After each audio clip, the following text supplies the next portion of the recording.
முக்கிய செய்தி, வங்கக்கடலில் நிலவும் காற்றழுத்த தாழ்வு மண்டலம் மேலும் வலுவடைந்திருப்பதாக இந்திய வானிலை ஆய்வு மையம் அறிவித்திருக்கிறது. காற்றழுத்த தாழ்வு மண்டலத்தால் மாநிலத்தில் சென்னை உள்ளிட்ட 7 துறைமுகங்களில் 1ஆம் எண் புயல் எச்சரிக்கைக்கு உண்டானது ஏற்றப்பட்டிருக்கிறது. காற்றழுத்த தாழ்வு மண்டலம் காரணமாக நாகை, காரைக்கால் துறைமுகங்களில் 1ஆம் எண் புயல் எச்சரிக்கைக்கு உண்டானது ஏற்றப்பட்டிருக்கிறது. புதுச்சேரி, கடலூர் துறைமுகங்களிலும் 1ஆம் எண் புயல் எச்சரிக்கை கூண்டு ஏற்றப்பட்டிருக்கிறது.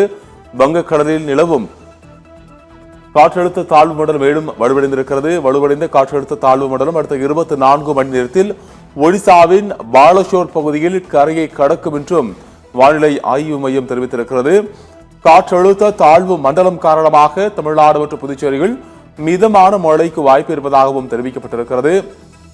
வங்கக்கடலில் நிலவும் காற்றழுத்த தாழ்வு மண்டலம் மேலும் வலுவடைந்திருப்பதாக இந்திய வானிலை ஆய்வு மையம் அறிவித்திருக்கிறது.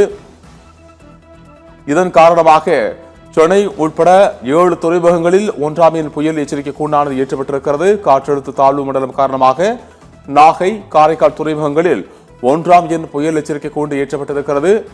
அதேபோல புதுச்சேரி, கடலூர் துறைமுகங்களிலும் 1ஆம் எண் புயல் எச்சரிக்கை கூண்டானது ஏற்றப்பட்டிருக்கிறது.